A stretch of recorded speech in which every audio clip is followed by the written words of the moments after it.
ブレストをもっと効率的にするにはというテーマなんですけれども、結論から言っちゃうと2つの注意すべきポイントがあって、1つ目が気持ちと意見が切り分けられずにブレストをやっちゃう、意見を言っちゃうよっていうようなことで、2つ目が論点を話しているのか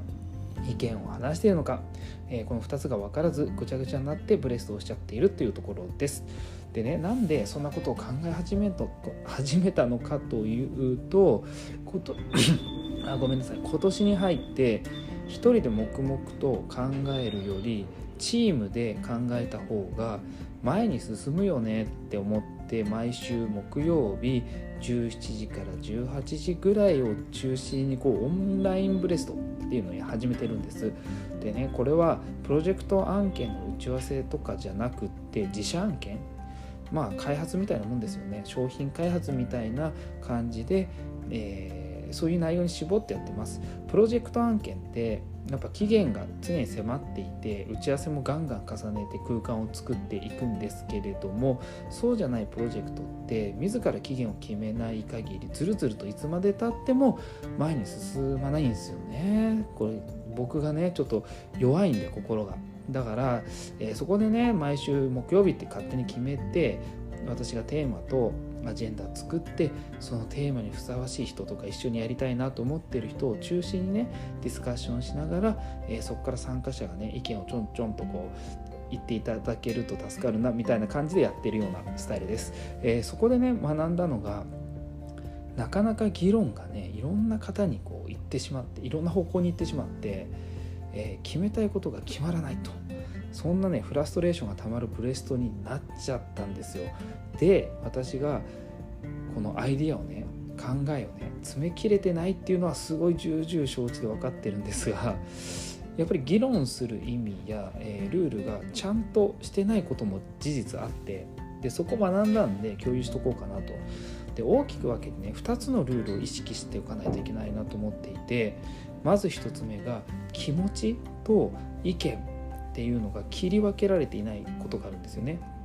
例えばブレスのテーマを自分の好きとか嫌いとかで意見を言っちゃう人のことを言っていて、そうなると市場が挟まったり、あれ嫌いだよねとか、あの人嫌いだよねとか、そんな感じでみんなで答えを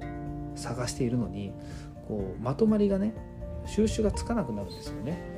であとは意見に対して否定されてへこんじゃう人とかもいるんですけど、そうなるとね反対意見を言いづらくなっちゃいますし、そういう雰囲気にはしたくないですし、否定されてね意見が言えなくなっちゃうと、これもねまたブレストが先に進まないということになります。あとですね、ブレストをみんなでやっているのに参加してない人ですよね。でね、これ話さなくてもね何かしらに役立とうと思ってね参加してくれないと困るわけですよ。で事前に集めた情報をみんなで共有したりとかですね、終わった後みんなで意見をねまとめたり、意見言ったりとか、必ずしもその場で話さなくてもやれることって結構あるんですよね。でね、あと過去の記憶の情報とか、あと経験から来る思い込みがある人ってそれで話してる人もいて、他の人の意見を聞けなくなっちゃったりする人も結構まずいなと思ってて、これがね一つ目の意識してブレストするというポイントです。で次2つ目なんですけれども、論点を話しているのか意見を話しているのか、これ論点でテーマみたいなもんなんですけど、テーマですね。テーマっていうのは意見を決めていきたいテーマに対してね、意見はそのテーマに対するアイデアみたいなものなんですよね。意見っていうのはこのテーマに対する意見、アイデアね。で一つの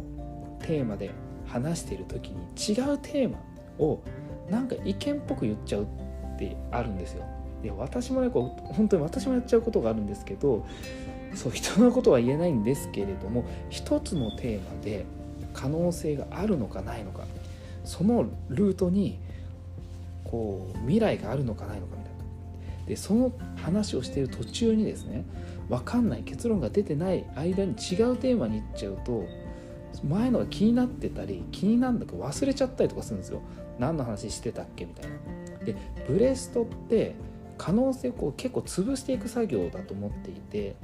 テーマを変えて話が行ったり来たりしちゃうと結局何も決められずに時間だけが過ぎちゃうみたいなことがあったっていうかあるんですよ、僕の会議では。でものづくりをすることは A と B とかなんか意見がテーマが分かれた時に一旦こっちのテーマでみんなで話し合って可能性を探って何もなければ B に行きましょうみたいな感じじゃないですか。なのでそれが行ったり来たりして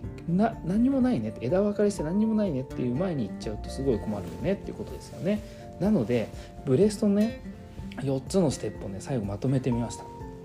これポイントです。今日の1、トークテーマを決める。そうですよね、その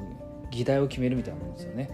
2、そのテーマだけの意見を言おうと。3、みんなでそれを揉んでいこう。どんどん深く掘り下げていこう。ダメだったらダメって思う。でその時に答えがない時初めて論点を変えよう。要はトークテーマを変えようってことです。この流れを抑えてブレストをすれば無駄なね時間をかけてね結論の出ない会議にはならなくて済みますよねってちょっと思ったんでお話ししました。